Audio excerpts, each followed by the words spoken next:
Ladies and gentlemen, welcome to the third installment of the Association for the Study of African American Life and History's 2023 Black History Month Virtual Festival Plus Experience. This afternoon, our program, Black Landowners and Farmers, Reclaiming Land and Civil Rights, will be getting underway in a matter of moments. The leadership team of ASALH would like to acknowledge our members, supporters, and our sponsors, without whom these and all of our programs would not be possible. And please be sure to go to our website for a complete list of programs that will be available all month long right here on ASALH TV. But first, we will start our program today with the singing of the Negro National Anthem, Lift Every Voice and Sing, as performed by the 105 Voices of History under the direction of Mr. Roland M. Carter.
And now, let's welcome Dr. Gladys Gary Vaughn, co-chair of the Asala Festival Planning Committee.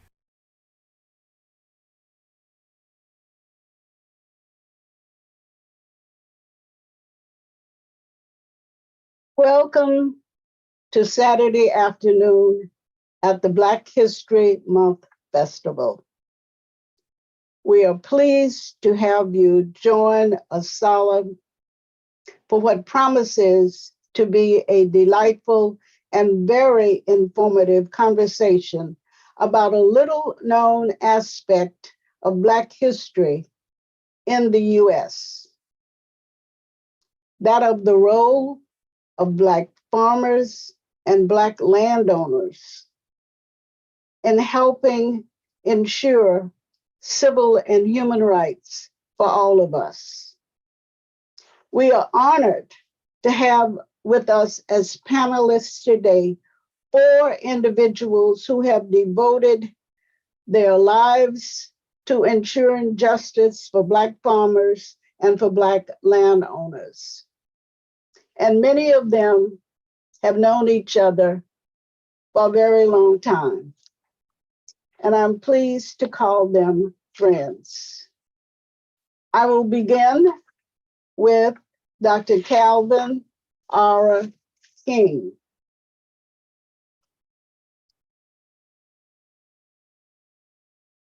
Dr. King is President and Chief Executive Officer of the Arkansas Land and Farm Development Corporation. And he was one of the organization's original founders in 1980. For more than 32 years, he has worked to ensure the rights of farmers, particularly in Arkansas. He has implemented programs in the field of rural community, economic development, and agriculture, and he has assisted farmers in retaining their farm and their land ownership. His work has promoted rural business, the production of new alternative crops that contribute to the supply of food and to food markets and to the improvement of the environment. Dr. King has been recognized nationally and internationally for his work in rural community development. He was recognized by former Governor Bill Clinton, President Clinton. He was given the Public Service Award. In 1990, the United States Department of Agriculture conferred the National Partnership Award.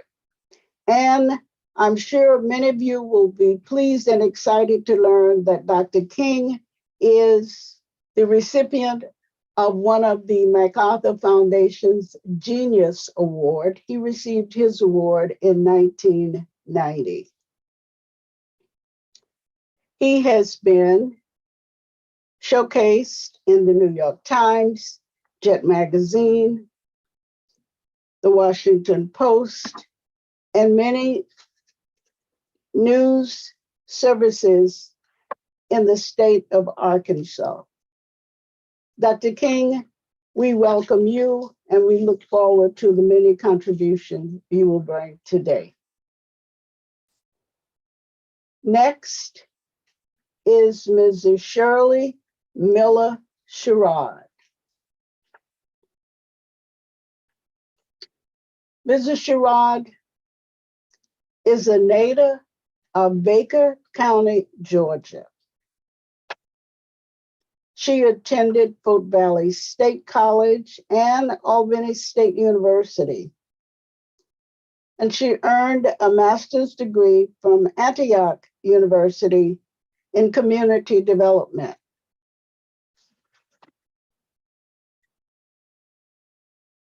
Mrs. Sherrod is one of those individuals whose entire life has been devoted to the issues associated with Black farm and Black resistance. She has been a part of this struggle since she was 17 years old, and I'm sure you will learn more about this today.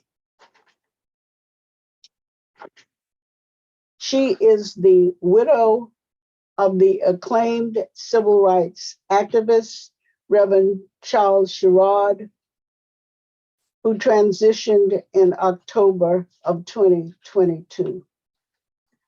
She has received awards and recognition from many civic, social, and community-based organizations, and her expertise has been sought by several international governments. You may recognize her name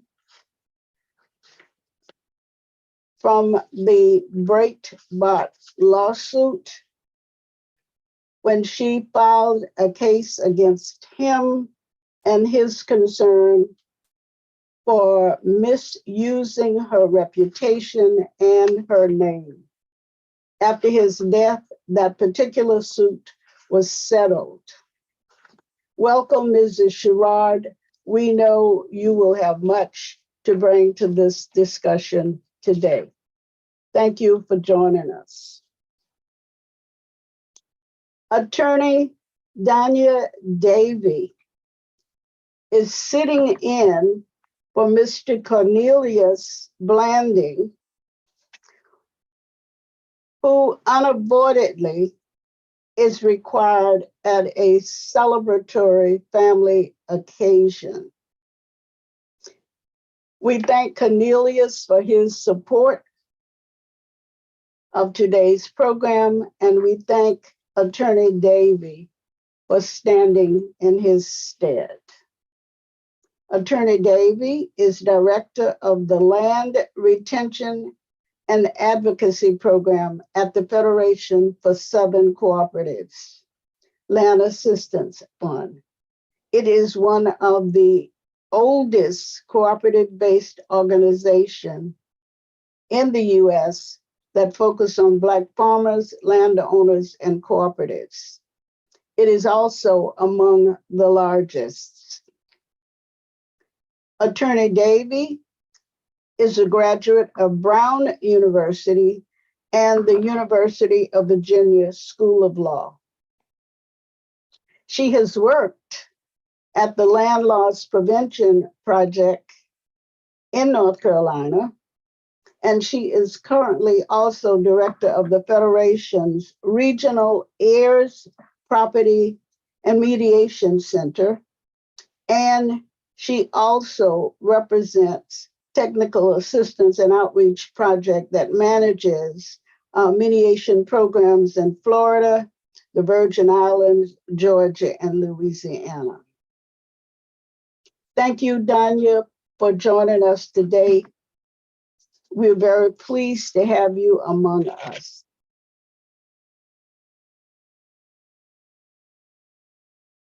Sabinala Home, whom we affectionately have called Savvy, is the moderator for today's program. Savvy is the executive director of the North Carolina Association of Black Lawyers Land Loss Prevention Project. Savvy has been widely honored for her work. It includes the 2020 American Bar Association section of Environment, Energy, and Resources Award for Excellence in Environmental, Energy, and Resources Stewardship. And in 2022, September of 2022, she was awarded the Spirit of Farm Aid Award, the Lifetime All Access Pass that was signed by himself, Mr. Willie Nelson. And it was given in recognition of her tireless contribution to Farm Aid's mission to cultivate a vibrant family farm program in agriculture in America.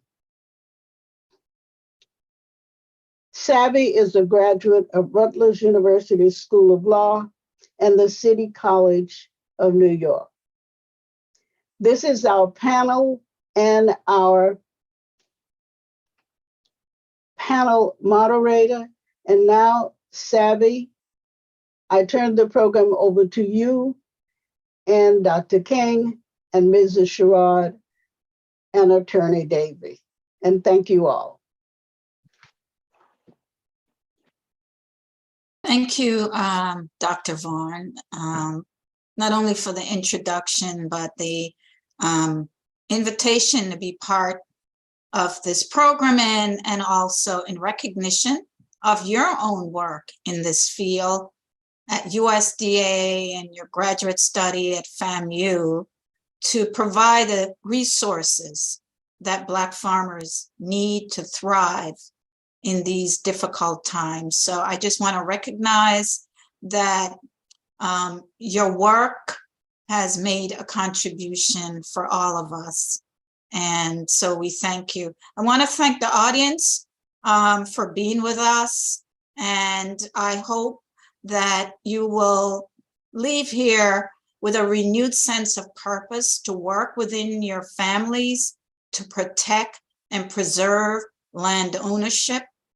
That may be legacy or recently acquired, it doesn't matter. We all must do what we need to do to make sure that the wealth that is land ownership is passed on to future generations. So I just want to encourage you. And I know that my fellow attorney on the panel, Dana Davey, would agree, get estate planning and wills in place. Everyone has something to protect. So I would encourage all of that. And I just want to just express how delighted I am to be here virtually with all of you, but especially to the panelists,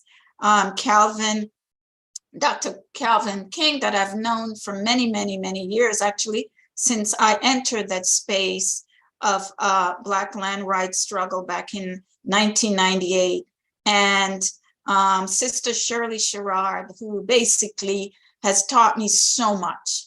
I have learned so much by listening to her and being with her and walking the land that is New Communities, Resora, with her, and being in conferences and spaces. So I've just committed conference no by not silencing my phone. So please, all panelists, silence your phone.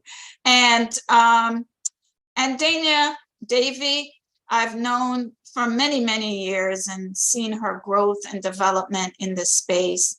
And I'm very proud of the work that she's doing at the Federation. And I've always say that we help to raise her up in this field. And I just feel especially proud to have been a part of this process. And all of us at your former home, Land Loss, we miss you and we're proud of you, Dania. So let's just start this process. We know that Black land ownership meant a lot to families. It created wealth in families. It gave us a sense of place and well-being. It gave us also what we felt were a set of political rights. And so I would just like to start this conversation with the two landowners of farms and legacy properties on the panel. And I'd like to start with Ms. Shirley Sherrod. If you would just let us know what the history of owning land, having that deed has meant to your family. And then we will ask Dr. King to comment on that from Arkansas. And Arkansas, as well as Georgia's, have places in which Black families have been brutally put down, killed, and erased from Black land ownership. And so from that perspective, I would like you both to address that. Yes. Ms. Sherrod? Thank you, Savvy, and it's great to be with everyone today. I would love to share my own family's experience with land ownership. I don't know exactly when or how they ended up in Baker County, Georgia, but I do know they were there in 1867 because I have a copy of the voting certificates from my great-great-grandfathers. So I know they were there. I know that they sharecropped to buy land. And my great-grandfather was known as the judge. So I'm told that whatever decisions were made in the family, he had the last say and everyone would have to abide by it. So they actually worked together so that each family unit, and there were a lot of them, could buy land. They had to help each other. The area is called Hawkinstown. Even today, it's interesting to see them tell the weather in Hawkinstown, which is located in Baker County. I estimate the total acreage was probably somewhere between 4,000 and 5,000 acres. Now, what did that mean for our family? It meant getting a better education for family members, better housing, better farm operations. I can say that my grandfather was really, he had a 5th grade education, but education was important to him. So he made sure his children got an education. They couldn't get that education in Baker County. I remember them talking about the first car that they got because he wanted them transported into Albany, which was about 25 miles away to attend better schools. From that, I have uncles who all were vocational ag teachers and or extension agents.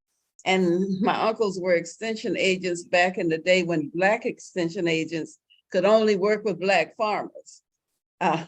So that's another interesting history that we have. But I can say to you, having that land was the basis for, I can't count the number of doctors and lawyers and others in our family, all from having land and a base for us to work from. My father was a farmer. My father was murdered on our farm by a white man who was not prosecuted because an all-white grand jury refused to indict him. But that, even when you look at what happened to him and how that motivated my siblings, I have 4 sisters and a brother, and the education that all of us received and how it pushed us and helped us to remember the lessons of our father, who was also big on education. But that land was the basis for having more wealth, having a better life for not only our family, but others in our community. Yes, thank you very much. And I just want to underscore that that crime remains, and the criminal and their descendants have not made accountable for what happened with Shirley's family, particularly her dad, and what it had meant in her early years in holding that family together and pursuing education, but also in her by her mid-20s, after graduating from college, getting re-engaged and committed to civil rights. Dr. King, I know that the chilling impact of the massacre and erasure of Black folk and our wealth that was built in Elaine, Arkansas, really send a wave of knowing oppression, and in a very, very deep and profound way in Arkansas. And today, just to witness the growth in Black land ownership after what had happened in Elaine, and the role that your organization has played to support Black farmers. So tell us briefly the history of land ownership in your family and what it meant. Well, well, land ownership in my family is very, very important, and our family has a history of that. You gave reference to the Elaine massacre. My grandfather was involved, was one of the leaders in the Elaine massacre. And of course, that situation was all about land ownership as well as injustice treatment itself to both Black landowners as well as farm workers, those Black farm workers that was a part of the massacre as well. But my grandfather, he was one of the leaders. He was both a school teacher, a carpenter, and he was a minister. Now, as a result of that, land was lost behind the Elaine massacre, and that location called Coffee Creek is now what they call a Coffee Creek watershed. The total amount of land that was involved and the settlement of people that was located there, I'm not sure of as far as the total acreage. But my grandfather, my mother, and his family was landowners in that area, and what would be considered prosperous individuals as a family, and all of those who lived in that area. So it was a way of life. It was also a part of the overall economic survivability, for that community during that time period. From that going into the next generation, my father, mother, of course, became landowners as well. In the Lee County area where our president resides, on the family farm. I grew up on a family farm. So it's been very relevant and very important as far as African Americans themselves are concerned. If you look back, 1910, African Americans in this country owned roughly some 15 million acres of land. And of course, the number varies from one number to another on the count. Some say roughly 2 million acres exist today. Others say roughly some 4 million acres exist today. But the importance of that is that wealth has been lost. Next generation wealth was lost as a result of the decline in African American land ownership in this country. And that wealth, as it relates to both the economic survivability and then the asset holding for the next generation or the generation today. If you put it into numbers, if that was roughly, if you look at it from a 11 million acre loss, I'm thinking that from a dollar figure perspective right now in wealth, at an average of some $4,000 to $5,000 acre, would be over $48 billion in wealth loss. If it's at 13 million acre loss, there will be roughly some 59 to 60 billion dollars in wealth loss, and maybe more. I've heard different figures on actual wealth loss. This is on farmland. If you look at the urban population and the amount of land loss, I've heard the number is much, much higher. So it's very relevant. Now, I'm a landowner myself. My father always felt that land ownership and owning land is one process for establishing and building wealth in itself, and it's an investment. Land has been, if you look at the years and coming forward, land has been sort of like a stock market. The investment that goes into it and how it has appreciated in value, it can continue to go up, particularly from the agriculture perspective. And when you look at even on the consumer market from that standpoint as well, and the various crop enterprises that's produced, from the land. We have been in the fight now for 42 years as an organization, Arkansas Land and Farm Development Corporation. And my path and my history from growing up on the farm and returning back to the farm, after I finished college, I returned back and I farmed for over 20 years myself. So I'm both a landowner and I have experience in farming, and that being a part of my family history. And, I know we're really short on time in the time period that we have. So I don't want to take up all the time, but I'm gonna mention this one point as destiny would be. I am now located our office operation, Arkansas Land and Farm Development Corporation, is located on a land site that was founded also in 1919 by Dr. Floyd Brown. Now, 1919, when that site was founded, is the same year and time period of the Elaine massacre. Now, and I say sometimes things there's a destiny, a reason for, and all of the connectivity between that, I'm not quite sure of in its history. My closing point is that we should all be concerned and consider learning from the land and people of the land. Be you urban or rural, that we should make it, or we should have a goal to learn from the land and the people of the land, because we are all connected in some way. Absolutely, and thank you for that. And I just want you to know that this new generation has been doing that, of urban growers and growers in the rural landscape. Young people have heeded the warning of what would happen to a landless people. And so we're seeing a resurgency of young folk farming. And I think, so your warning has been heeded and people are moving in that direction. Dana, you have traveled through many states in which the Federation have membership: Mississippi, Alabama, Georgia, and just to name a few, Louisiana.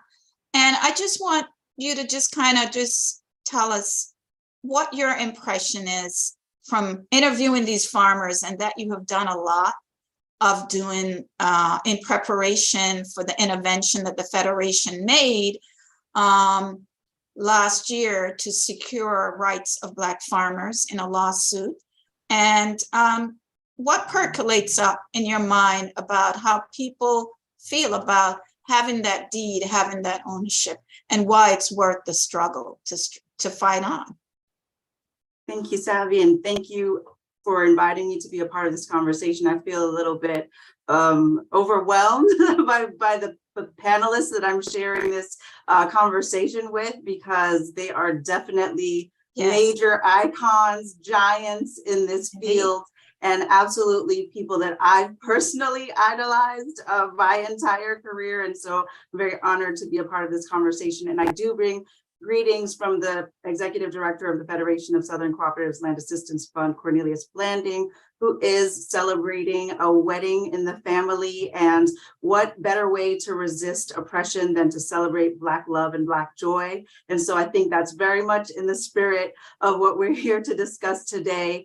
I have had the rich blessing of spending a lot of time throughout the South, starting with my career at Land Loss Prevention Project, and definitely now at the Federation, where we serve the 7 southeastern states. And in preparation for the motion to intervene, which you were describing, I was really surprised, because when I started my career back in 2008, that was kind of the tail end of a lot of the organizing of what became Pickford 2, as well as the drafting of the Uniform Partition of Heirs Property Act. I also conducted a needs assessment in the state of North Carolina for the issues facing Black farmers. And now 15 years later, almost, speaking with farmers who were so desperate to receive that debt relief that was promised under Section 1005 of the American Rescue Plan for the disproportionate distribution of resources to farmers during the COVID pandemic, that those farmers had that promise and were relying on that promise to make plans for their future. And it was just a little bit alarming to recognize how history was repeating itself time and again. Having studied the Pickford 1 promises that were made to Black farmers regarding debt relief and being made whole, which we know most farmers really were not, I would say probably none of the farmers, right, that lost their land because of race-based discrimination in agricultural lending were not made whole. And then Pickford 2, as we know, was really just for a legal technicality of filing your documentation late.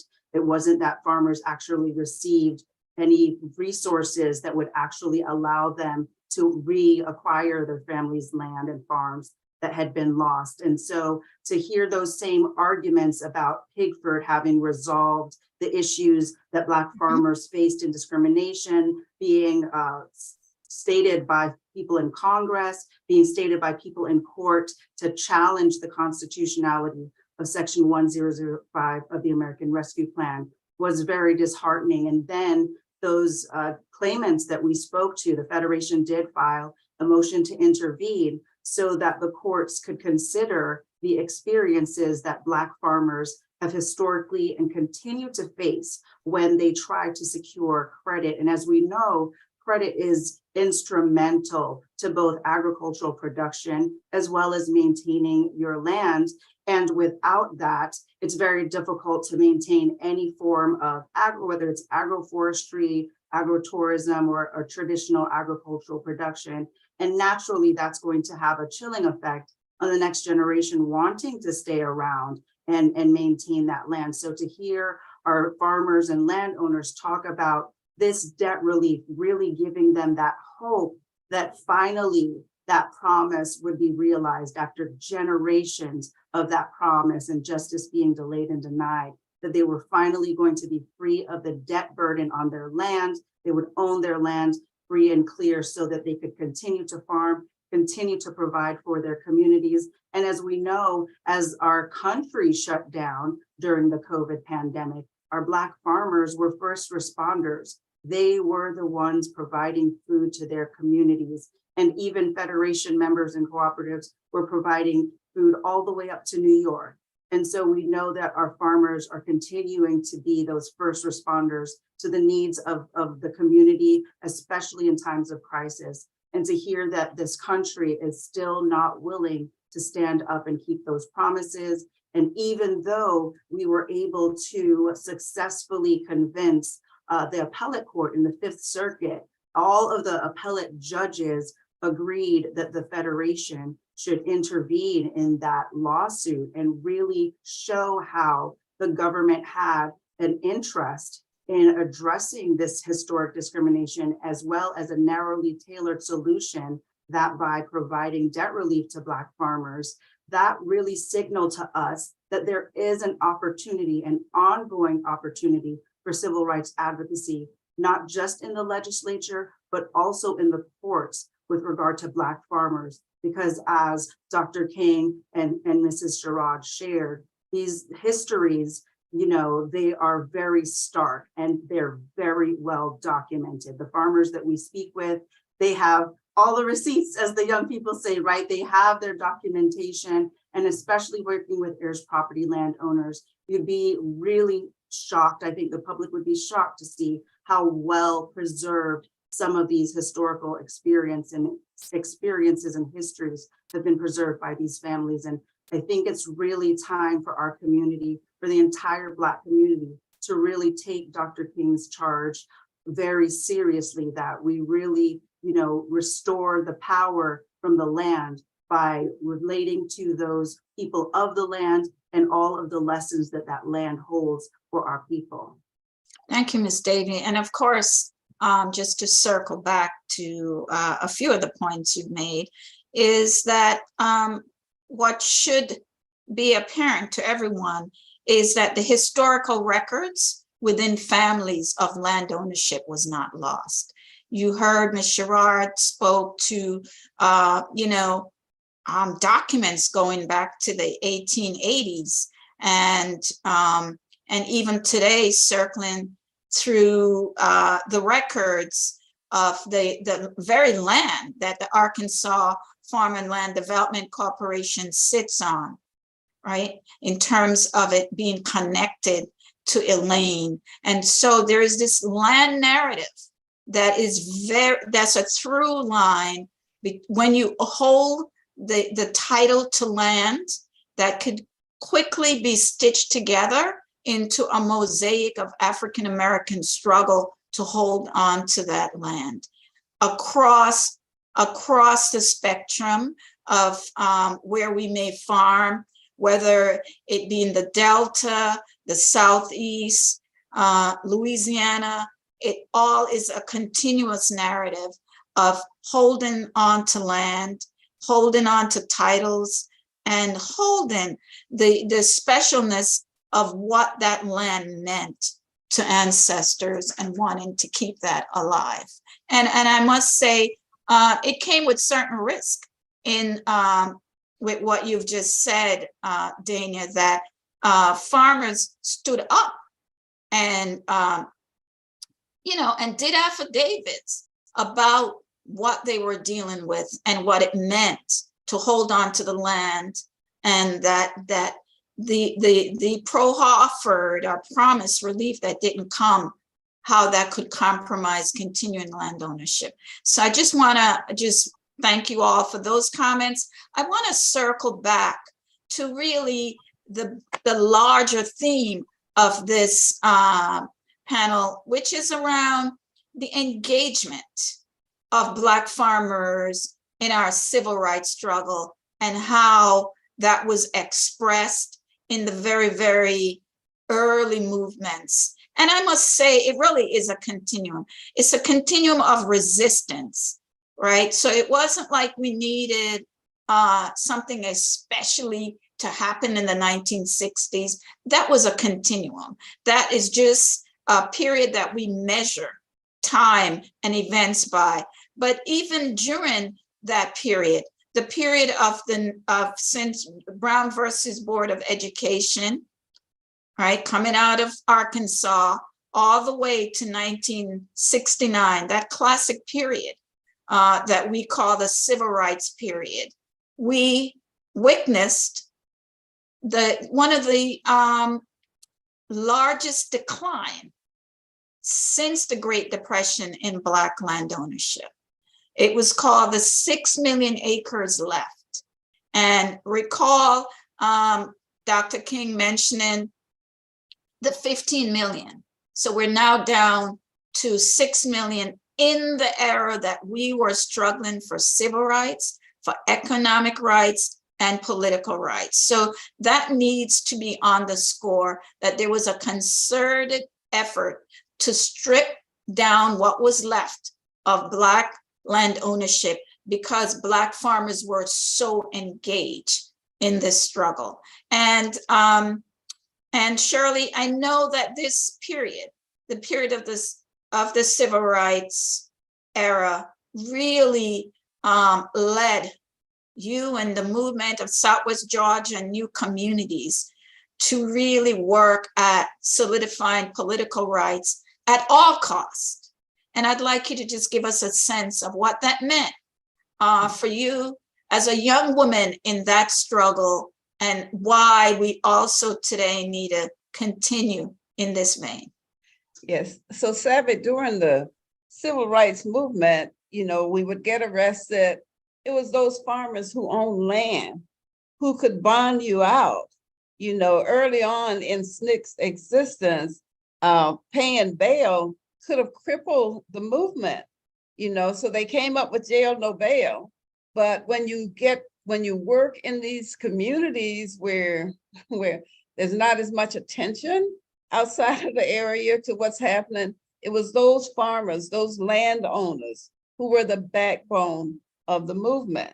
Now, I can say to you that after my father's death and after I made a commitment to stay in the South to work for change and really got more involved in the movement, not just creating the civil rights movement in the county where I live, but throughout the Southwest Georgia area.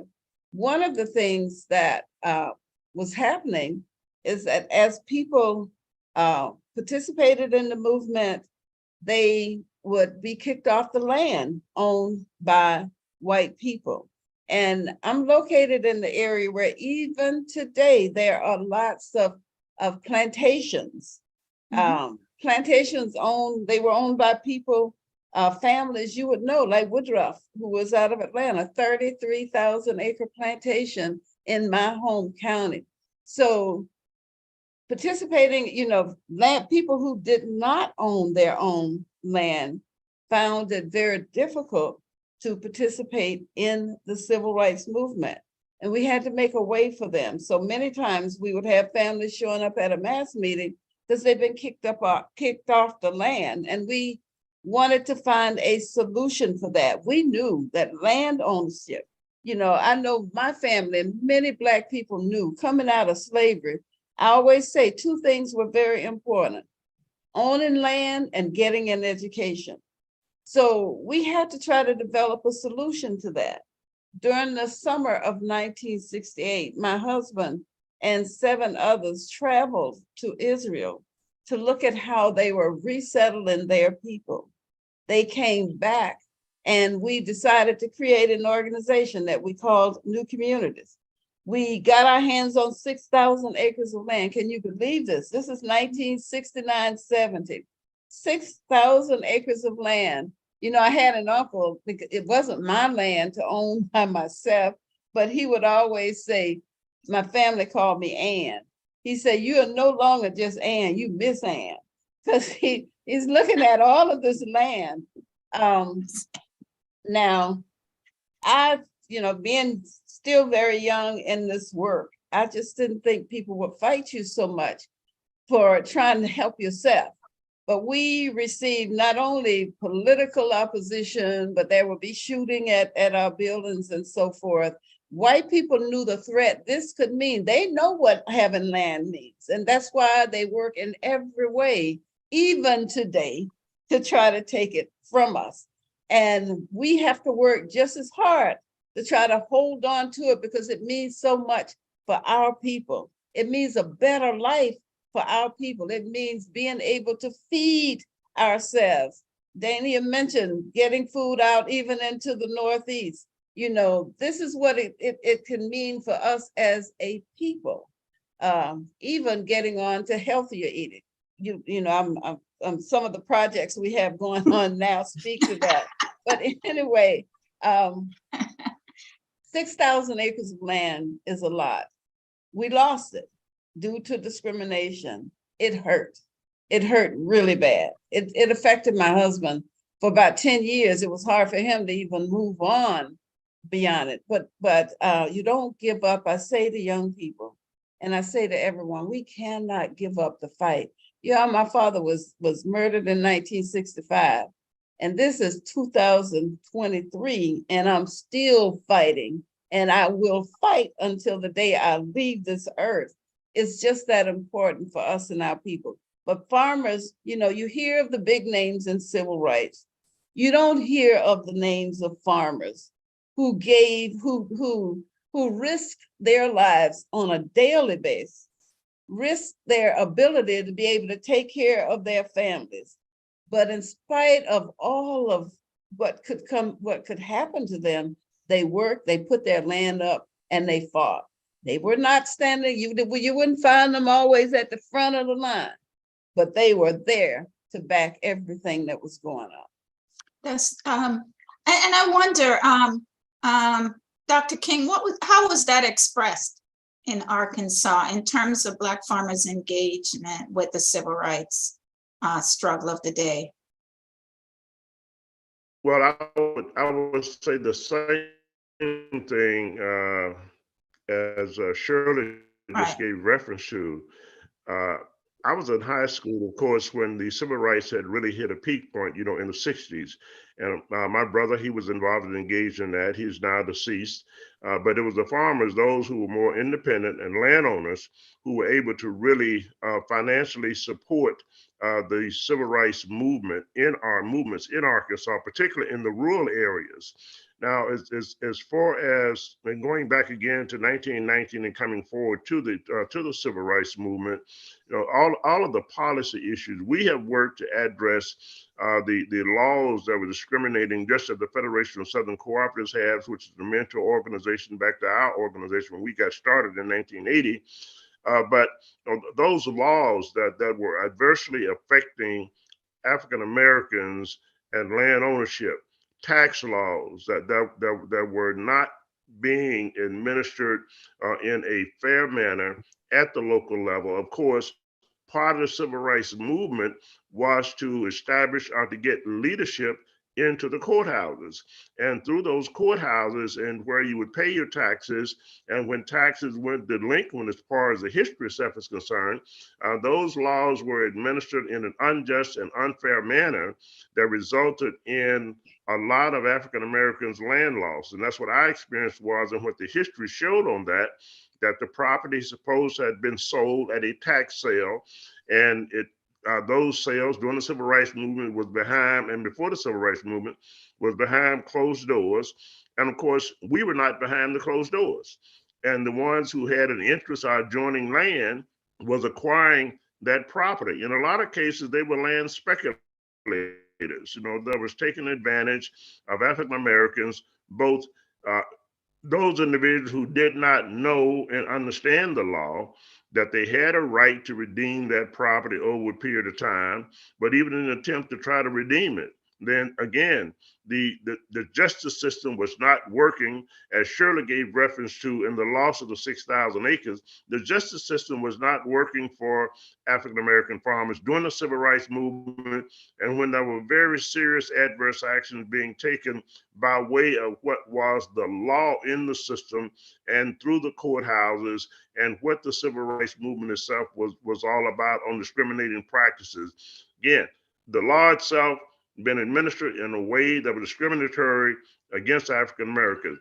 Now, that as it relates to tax was just one area, and then one of the other areas that she talked about was air property, and eminent domain, and adverse possession of property was another area. Again, prior to pre-civil rights, and even being acted on more so during the civil rights movement. And this was, again, a process within the system, injustice with African American landowners and those individuals who was farmers in an attempt to take away that independence, because land ownership did represent that ability to be more independent. Now, what did that result in also? Both during the civil rights movement and pre-point and post era today, the same thing is occurring. You're not dealing with the system itself in a just manner. If you don't deal with it in a just manner, then there's injustice. So that means you don't have equal type of access to programs. You don't have the ability to access those programs that establishes equity within the foundation of those individuals who are still both landowners and those who are farming.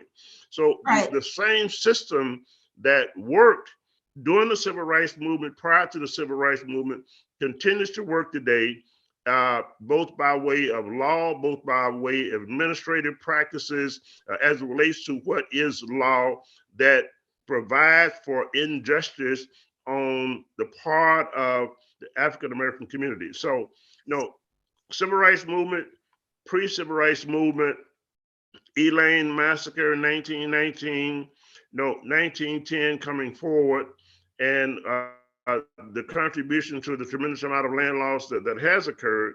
What I'm saying is that it's occurring today, except the system is better at it and in a different way than what it was some years ago.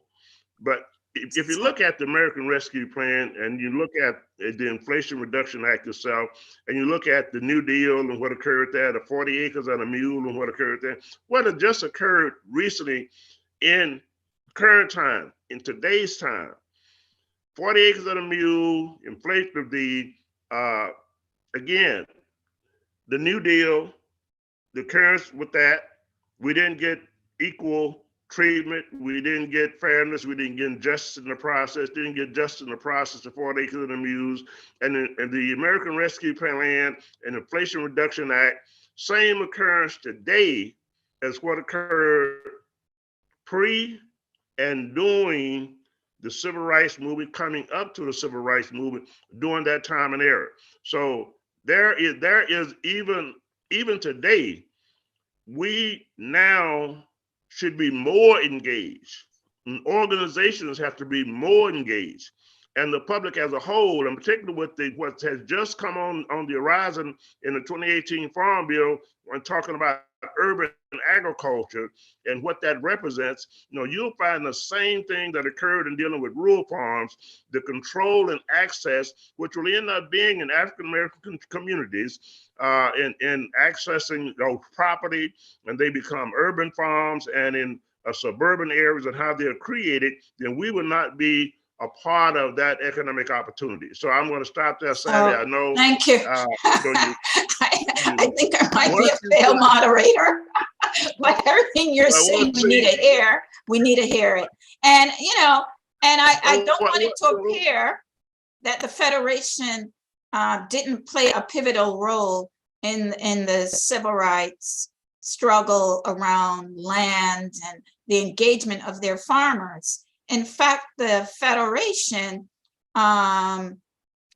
pioneered the ground. I just want to pay homage to the land that the Federation occupies, which comes as a result of activism by tenant farmers who are able to secure a victory in court that allowed them to purchase land in Alabama that they collectively own, and that the Federation then was able to get land from. So there is this collectivized model and understanding that runs current within African American communities as a result of civil rights struggle, and really grinding down to make sure that we secure our land. And so, Dania, just briefly,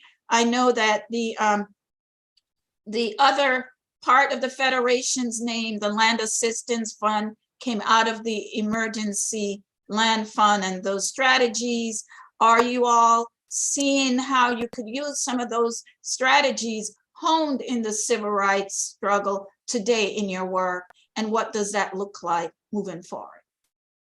Well, I really didn't want you to cut Dr. King off because I was getting ready to clap, but he knows I would listen to him all day.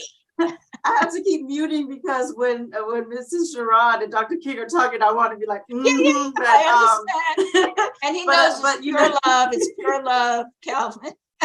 The Federation, as you know, and just for the benefit of our listeners, the Federation was actually born out of that civil rights struggle. Dr. Charles Sherrod and his work in just those 22 cooperatively owned businesses coming together to really think about the ways in which the Black cooperative development movement and the civil rights movement strategies could really create a safety net, a security net for those activists. And that's really kind of trying to institutionalize what Dr. King and Mrs. Sherrod have described in terms of the role that farmers play in our civil and human rights, their ownership of their land, their knowledge, their just quiet strength. But I think farmers are alchemists, they're magicians, they understand the weather, they understand the climate, they understand engineering. They're able to, and they have the capacity to understand not just land institutions, but also human institutions. And I think out of that legacy, the Emergency Land Fund really was the first organization to conduct a congressionally funded study on heirs property. And so now it's funny, 15 years into a career of now that heirs property is something that folks just kind of talk about openly. I remember, back when I first started out, just, it was an unspoken thing that Black agricultural and Black farming leaders knew about, but it was not getting any attention. It wasn't getting any of the resources. And so that study that the Emergency Land Fund published in those 19 recommendations, I think really lay the foundation of what is needed to address that issue. And for those listening who are not aware of what heirs property is, it's just what results when a landowner is unable to leave a complete estate plan. thereby some of their assets, usually their land, is inherited by what the state defines as its intestacy laws. And each state has its way of determining whether it's a surviving spouse, parents, children, and what fractionated interest those heirs own. And so it creates very difficult land management issues, such as who's going to pay the taxes, who's going to be responsible for making sure no one's encroaching on the boundaries and there's no adverse possession taking place, who's going to make sure that the land is really being maintained as an asset and not a liability for the family. And that becomes very complicated as more and more generations join into this problem, and those fractionated interests become smaller and smaller. And so that report from about 42 years ago, the Emergency Land Fund laid that playbook. And I really see that a lot of the advocacy work, from the efforts to change the tenancy and common default laws that make it very difficult for usually the farmer that's the one working the land, or the family that's living on the land, is the least adequately situated to save the land from some type of sale, whether it's a tax sale or some sort of a partition action. And so there are ways in which, when we think about whether systems are working or not, I think that these systems that we're seeing play out, they are playing out by design. When the Constitution of this country was drafted, African Americans were legally designated as property. And I think that those European people who were landless serfs and understood that if you own land, that can give you some sense of citizenship in a place, they designed that original founding document in ways that would forever disenfranchise Black human beings. And I think that all of the adaptations and adjustments, and this is not to negate all of the excellent advocacy work that we've done as a community, but that's just to underscore the reality that this system continues to reinforce and replicate itself. Dr. King started talking about the New Deal era. When we look at those resettlement communities, and the research that was done on the African-American communities showed that those landowners that received land at reasonable rates from the government, like Mrs. Sherrod said, they were able to send their children to become lawyers and doctors and become the Black middle class. And I think that we know that if the government intervenes adequately to provide resources and citizenship rights and benefits to Black people, my dad says, my family's from Jamaica, and my dad says, my mom can turn her hand and make fashion. And that means that we just are a very resourceful people. If you give us something really small, we can make a whole industry out of it. And I think that's what, New Communities represents to me. I don't think that this story is told enough. I remember the first time I heard it, and I just felt like everyone in the world needs to hear this story, that Black people came together and amassed 6,000 acres of land. And this is not foundation, but this is the people's struggle, really amassing that much land. And I think just that power that we have, that is, an unquenchable desire that we have to be seen as human beings. It's something that connects all of us. It connects all of our struggles. But I do say that if we look back at those documents, going back to the Emergency Land Fund documents, looking at New Communities documents, looking at the Arkansas documents, the blueprint is there. It's just for us to excavate it. And now that there is an appetite or a desire to address racial equity by this administration, I think that the entire community, all of us, really need to press as hard as we can to make sure Black Americans get what they deserve with regard to their land and their civil rights. Oh, thank you. Thank you for that, Dania.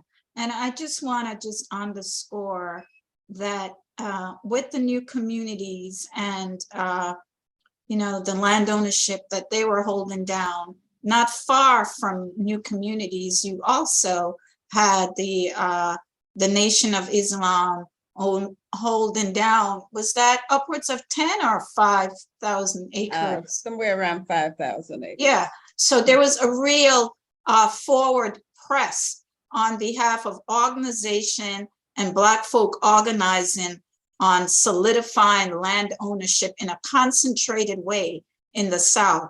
Out of that came the more militant movement around the Republic of New Africa.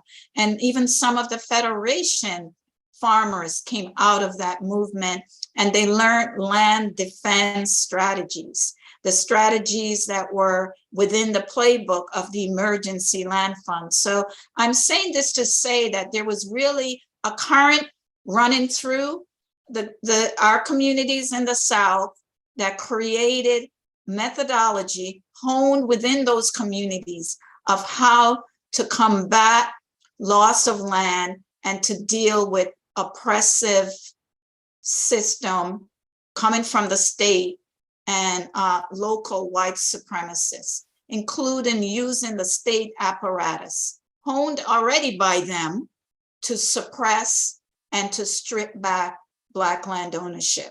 So I think this is like a really rich legacy that I hope that there is sufficient young people on this program listening to us will understand the need to continue to organize and doing a full court press to solidify the land ownership that we have left. We must grow the asset, not diminish it. And programs that are being run through the Arkansas Farm and Land Development Corporation, New Communities, Southwest Georgia Project, the project that Dania is holding down at the Federation around heirs property and economic development piece, I think will bring us a far way into the future and a lasting legacy for future generations. So I really, as we are going down into the, with about 20 minutes to go into this program, I just really want you three to really share with us, what do you see as the emerging vision among young people with agriculture and land ownership? And I'm gonna start with you, Sister Shirley, to kind of give us a sense of what New Communities reclaiming 1,600 acres. What does that mean to you in the minds of the young people around you? And how are they re-engaging agriculture and really looking at their family land legacy, be it heirs property, to try to do something about it, to hold on to that land? Yes, Savvy. So, of course, I mentioned earlier that we lost the 6,000 acres due to discrimination and so much opposition from white people in this area. Yes. But because of the Black farmers lawsuit, New Communities filed a claim and actually got the largest payout. Wasn't what we should have gotten, but it was enough for us to get a new start. So the land that we have is 1,638 acres. We didn't know when it was purchased, the history of this property, but I can tell you that this property was once owned by the largest slave owner and the wealthiest man in the state of Georgia back in the 1800s. Initially, when we were looking at it, and guys talking about antebellum, there's this 13,000 square foot house that had been renovated by the previous owner. And they were saying antebellum, and in my mind is, why would we want, antebellum? I realized now this is where we needed to be.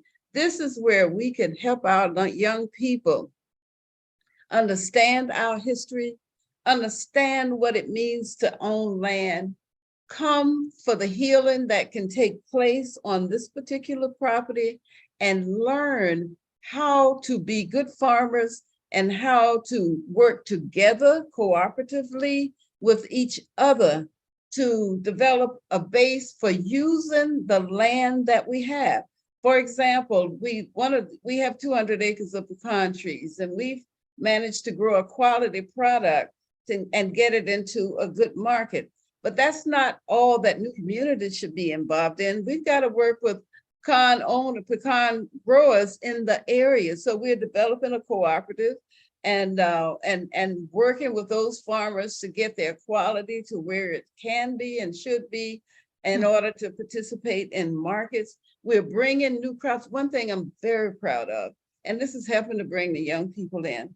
When we acquired this property back in 2011, I looked at the fact that you had Florida A&M University, that's about 100 miles away, Tuskegee, about 120, Fort Valley State, about 90 miles away, and thought, gosh, to get all of them here, actually helping put in plots for training and so forth. Now, it took 10 years, but that is happening now. You know, we're growing truffles. You know, when they first talked to me about truffles, it was like, all I thought it was a candy. Then when I found out it's something that's $500 a pound, I'm like, come on with it.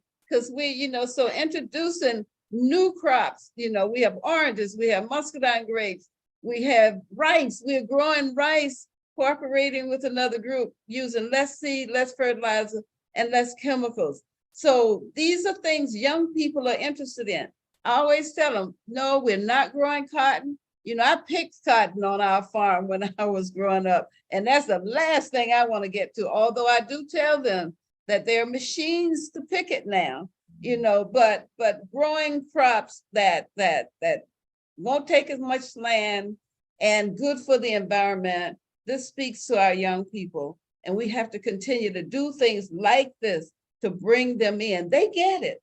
They really get it. Yes, they do. And they can help take this work on. Thank you. And panelists, we have very limited amount of time. So the same question along those lines. What does working cooperatively looking like in terms of building economic strength within the Federation and Arkansas? Dania.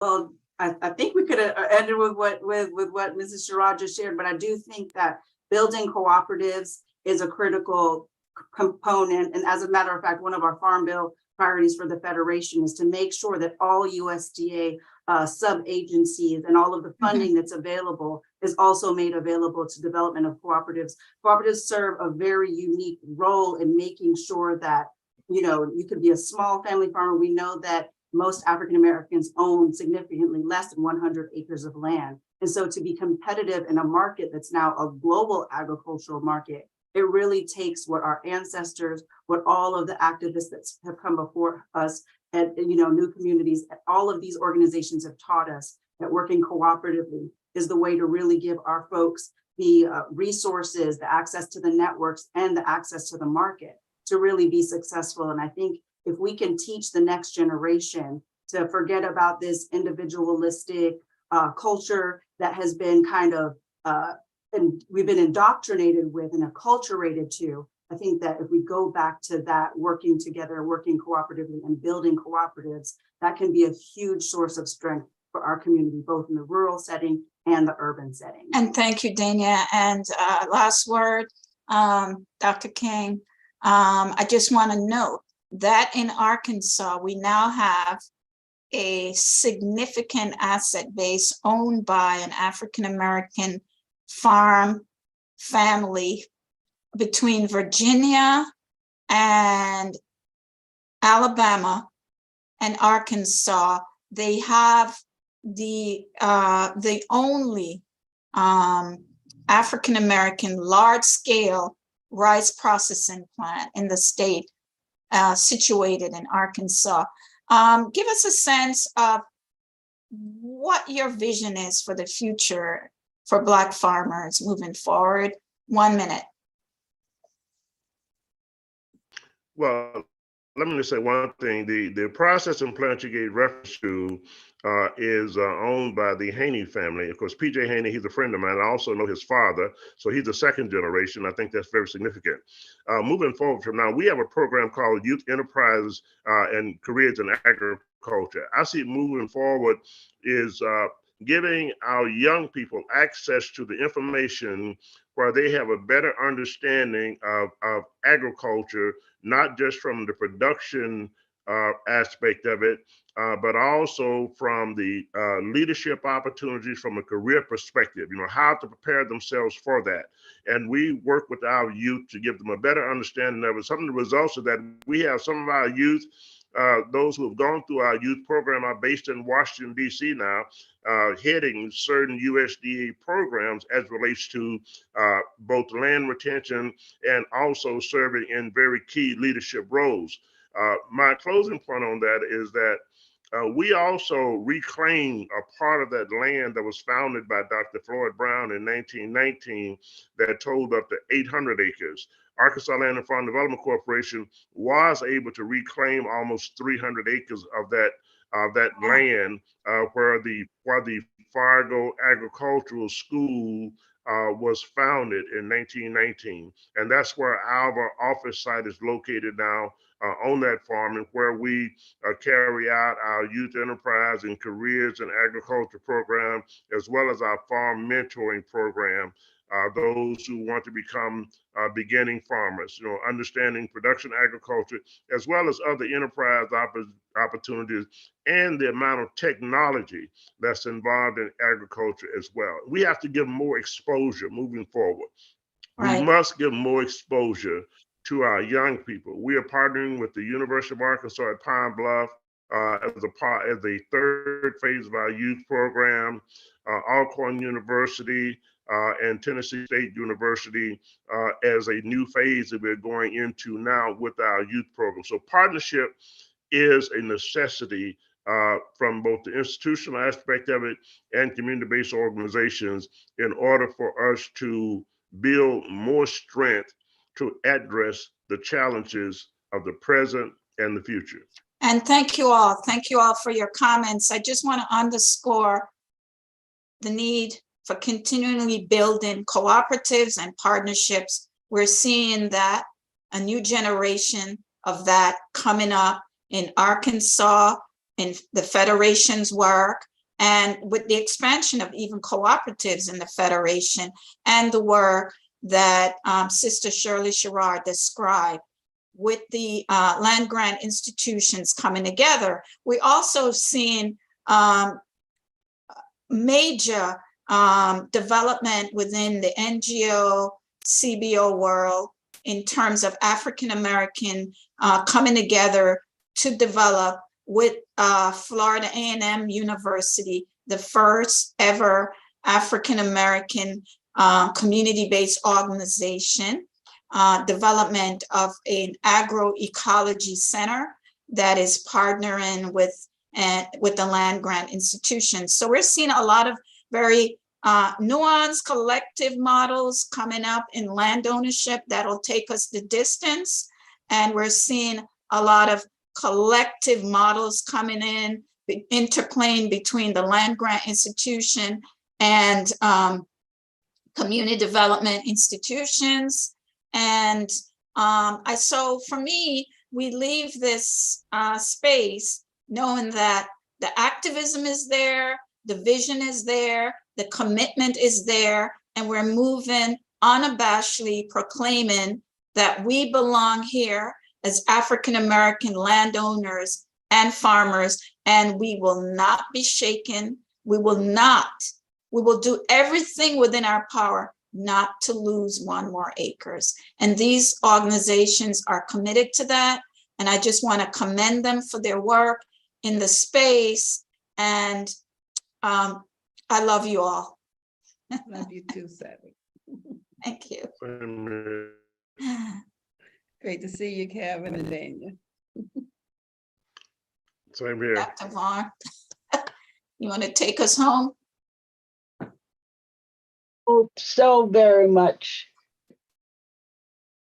Dr. King, Mrs. Sherrod, Dania, and Savvy. I want you to see, I've been taking notes. And I come out of the farm community. I work with the farm community. My family and I still own our family farm in Ocala, Florida.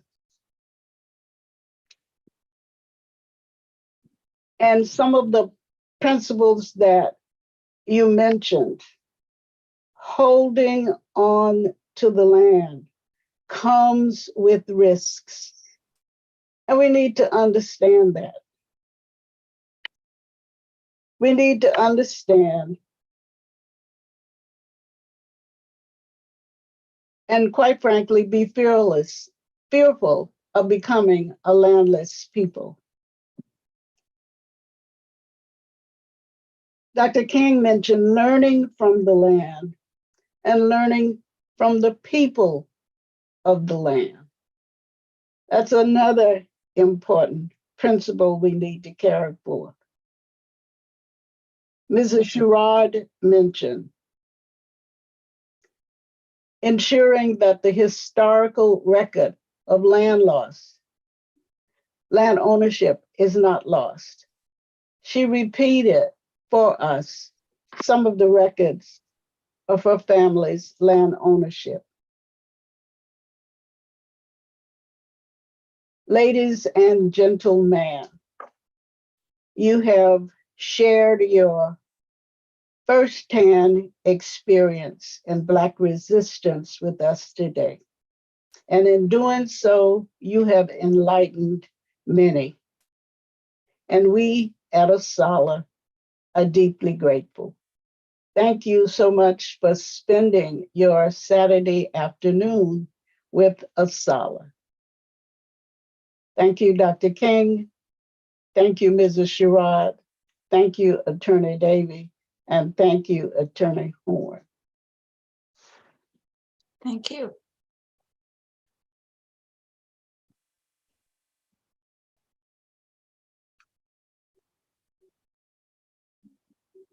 So do we have to leave? Okay, thank you.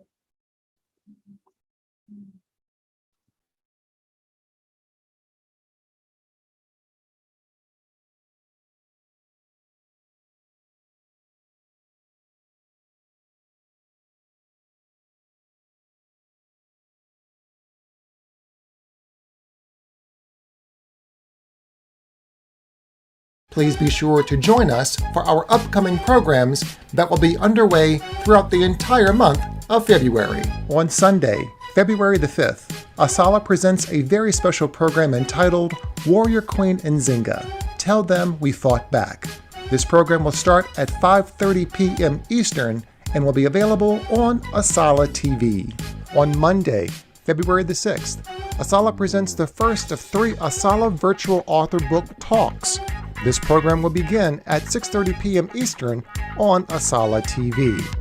On Tuesday, February the 7th, Asala presents the program African American Music and the Struggle for Freedom. This program will kick off at 6:30 p.m. Eastern on Asala TV. And on Wednesday, February the 8th, Asala, in partnership with the National Park Service, presents Walk in the Footsteps of Dr. Carter G. Woodson. In this spellbinding first-person delivery, Dr. Woodson will take visitors from the Mary McLeod Bethune Council House National Historic Site on an interpretive journey to Dr. Woodson's residence in the Shaw neighborhood of Washington, D.C. This walking tour will start promptly at 11 a.m. Eastern and is open to the public. To register, please go to our website at www.asalh.org. On Thursday, February the 9th, Asala presents Call and Response, Liberation Theology, Resistance, and the Black Church. This program will begin at 7:00 p.m. Eastern. On Monday, February 13th, Asala will present the second of our 3 virtual author book talks. This program will begin promptly at 6:30 p.m. Eastern on Asala TV. On Wednesday, February the 15th, Asala will present the program Poetry, Fighting with Words, Then and Now. This program will begin at 12:00 p.m. Eastern on Asala TV. On Wednesday, February the 15th, PBS Books presents its second Books Author Talk featuring New York Times reporter Jonathan Abrams in conversation with Angel Ito. This program will be going live from 8:00 p.m. Eastern on Asala TV. On Thursday, February 16th, Asala will present the Carter G. Woodson Home Grand Reopening Preview Program.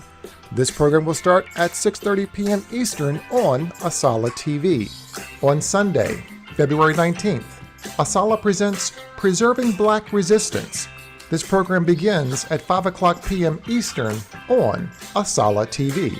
And on Tuesday, February the 21st, Asala presents the 2023 Annual Book Prize event. This program will kick off at 6:30 p.m. Eastern on Asala TV. On Wednesday, February the 22nd, Asala presents the virtual marquee event, A Conversation with Secretary Lonnie Bunch III of the Smithsonian Institution. Professor Gloria Brown Marshall of John Jay College will be the host and interviewer. This program will begin at 6:30 p.m. Eastern on Asala TV.